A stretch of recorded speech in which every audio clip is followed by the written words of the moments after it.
지켜줄 미야옹철이 출동했습니다. 안녕하세요. 안녕하세요. 고양이를 부탁해 김명철 수의사입니다. 맞습니다. 선생님, 오늘도 잘 부탁드립니다. 고양이 친구들은 근데 어디 있을까요? 다 여기 좀 핵심 공간이 모여 있는 것 같은데 고양이는 안 보이는 것 같아서. 원래는 여기 있는데 네. 지금 이제 저희가 여기 있으니까 낯선 환경이니까 다른 데로 갔어요. 아, 다른 데로? 네. 그럼 좀 한번 어디 저 있는지 하얀 보여주시겠어요? 박스 있는데 저 뒤쪽에 아, 저쪽 뒤에. 네. 보이지도 않네요, 지금. 아, 저기 자기가 안 보인다. 보이는 줄 알아요. 겁이 엄청 많나 봐요. 네, 둘째는 겁이 엄청 많아요. 둘째? 네. 첫째 고양이는 그러면 어디 있을까요? 첫째 여기. 아, 여기. 어우, 그래도 더 사람 가까이에 와 있네요. 조금 긴장을 하긴 했어도, 그래도 조금 익숙해지면 근처까지 올 만한 성향이 있기는 하네요. 네네. 보통은 고양이가 두 고양이가 있으면 더 익숙해지고 빨리 가까이 와 있는 친구가 있으면 다른 고양이도 좀 보고 배워요. 평소 복덩이의 일상과 행동을 한번 살펴볼까요? 덩이와 친해지기 위해 간식으로 천천히 다가갔던 집사. 조금씩 이렇게 간 거죠. 간격을 점점 좁혀서. 그랬는데 이제 덩이는 무서워서 안 내려온 거예요, 지금. 맞아요. 그러니까 고양이들이 조금 겁이 나면 사람 눈높이보다 높은 곳으로 가거나 아니면 아예 자기 몸을 숨길 수 있는 데로 들어가거나 아, 이런데. 네. 그러니까 동굴로 가거나 아니면 위로 나무로 올라가거나 둘 중에 하나거든요. 근데 그래도 위쪽 공간으로 가는 게 조금 더 자신감이 있다는 표현이에요. 그래요? 네. 근데 적어도 여기에 있는 거는 자기 몸을 보여주는 거기 때문에 그 전보다도 관계가 더 개선됐다는 의미예요. 그런데 궁금한 건 낮에는 얌전하고 숨기만 했던 복덩이가 밤이 되면 양장판을 버리고 돌변하는 이유 도대체 뭘까요?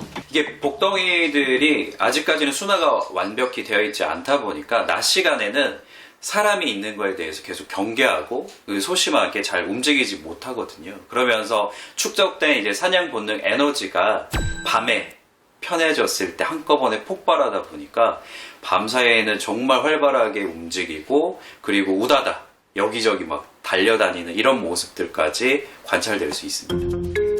밤에는 눈치 볼 사람이 없으니 하고 싶은 대로 스트레스를 확 풀었던 거네요.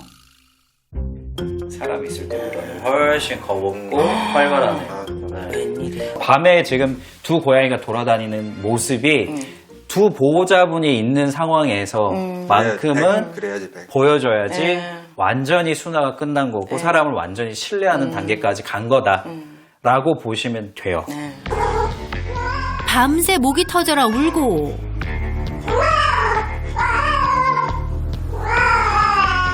여기저기 소변 테러하는 건 발정기 증상이 맞나요? 원래 발정기에는 교미를 해야 되는 시기잖아요, 이 고양이들이.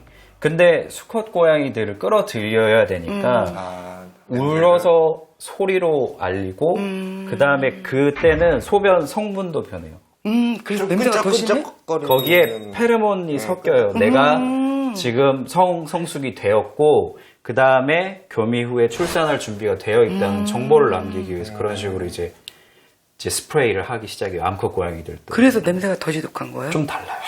암컷 고양이들도 발정기가 되면 그 자기 영역 표시를 하려고 하는 습성이 더 강해지거든요. 지금 복덩이 같은 경우에도 발정기가 오면서 그런 행동을 보이고는 싶은데 낮에는 신경 쓸 게 너무 많은 거죠. 사람들이 계속 있다 보니까.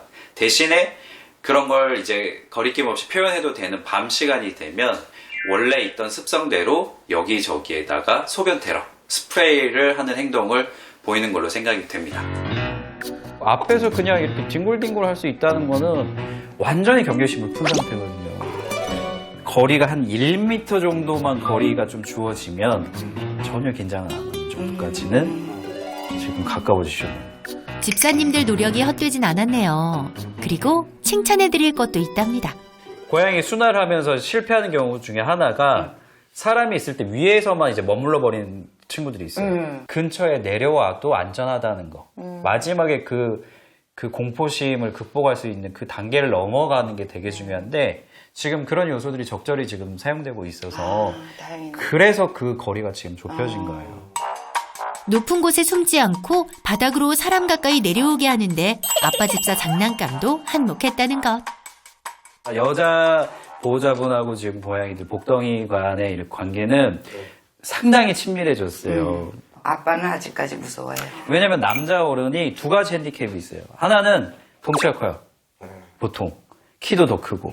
그 다음에 목소리도 저음이고, 기본적으로 좀 더 상대 고양이를 이렇게 압박하는 소리가 대부분 저음 톤이기 때문에 남자 어른은 처음에 친해지게 좀 핸디캡이 있어요. 그리고 이 친구들 처음에 구조될 때 좀 학대 상황이 있었다고 저가 들은 것 같은데, 혹시 그 학대를 하셨던 분 성별도 좀 남자분이시죠? 남자고 덩치도 있으시고. 그쵸. 근데 그러면 이제 추가적으로 남자에 대한 트라우마도 어느 정도 추가적으로 더 있는 상황일 수 있어서 좀 더 어려운, 관계 개선이 되는 거죠. 하나를 100으로 보면 지금 보기는 얼마입니까? 보기는 그래도 저는 한 80%온 것 같아요. 덩이 같은 경우에는 한 60% 정도. 60이요? 네. 왜냐하면 이 정도 거리까지 오고 사냥놀이에 반응하고. 여기서 20% 더 가면 보기만큼. 근데 제가 봐서는 보기가 먼저 더 진행이 돼야 따라서 덩이도 이제 좀 더 가까워질 거다. 예방접종 받고 저희가 처음에 병원 갔을 때 난리가 막 났었거든요. 근데 이제 보기는 한 2, 3일 숨어 있다가 내려왔는데 덩이는 한 달 정도 안 내려왔었어요. 병원에 갈 때 그러면 스트레스 정도가 덩이는 훨씬 크다는 말이에요. 순화도 덜 돼 있고 지금. 그러니까 스트레스를 2배로 받을 수밖에 없는 거잖아요. 그러면 시간적 여유를 조금 더 두고 병원은 가요? 병원을 조금 더 순화가 된 상태에서 가는 게 저희랑 낫죠. 더 친해진 다음에 네. 가는 게 더 맞다. 네. 지금 복덩이네 같은 경우에는 순화가 잘 이루어지고 있는 과정 중에 있어요. 그렇기 때문에 지금 좀 섣불리 바로 중성화를 진행을 하려고 하면 오히려 지금까지 잘 형성됐던 관계가 한순간에 깨져버릴 수가 있기 때문에 조금 더 순화가 이루어진 상태에서 그 다음에 중성화를 진행하는 게 나을 것 같습니다. 양이 병원 가기 정석. 여러분도 집중. 이 영역이 익숙하고 안전하다고 생각했는데 여기를 떠나게 되면 그때부터 이제 스트레스는 이렇게 서서히 올라가요. 어떻게 하면 최대한 병원까지 이동하는 과정에서 이 스트레스가 쌓이는 요소들, 포인트를 줄여나갈까가 이제 보호자분들이 트레이닝 해야 되고 고민하셔야 되는 부분이에요. 이 이동장의 기본 원칙은 병원에 갈 때 항상 위아래가 분리가 된 네, 이동장 준비하라고 말씀을 드려요. 네. 혹시 그 이유는 아세요? 그거는 이렇게 여기 안에서 치료를 할 수도 있고 기본 체크나 치료할 수 있죠. 그러면 이게 무슨 의미가 될까요? 순순집인가요? 맞아요. 숨숨집. 이 영역이 그냥 이동한 거예요. 그럼 이 안에 있을 때는 고양이들은 그나마 이동하는 내 공간 안에 있다라고 느껴야 되는 게 첫 번째인 거죠. 여기서 평소에 잠도 자고 밥도 먹고 익숙해졌던 친구들은 여기에 들어가는 게 당연한 일이에요. 다행인 건 복덩이도 평소에 이동장을 숨숨집처럼 사용했네요. 일상 생활 공간으로 만들어서 이걸 이동식 캠핑카처럼 느끼게 해줘야 된다. 네. 이것까지는 그나마 근데 또 잘 해주세요. 그럼요, 다 했죠. 네. 근데 그 다음 단계를 하시는 분은 거의 못 봤어요.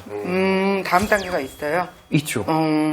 여기에 들어가서 이 안의 공간도 한번 이렇게 쓱 이동장에 들어왔을 때 자기가 이렇게 움직이는 거 이런 것도 반복적으로 그래 하루에 한 번씩 자 오늘은 그냥 캠핑카 타고 한번 여기 안에 이걸 장난감처럼 네, 이렇게 한 바퀴 돌고 그리고 그 다음이 사실은 요 앞에 나가보는 거예요. 차까지.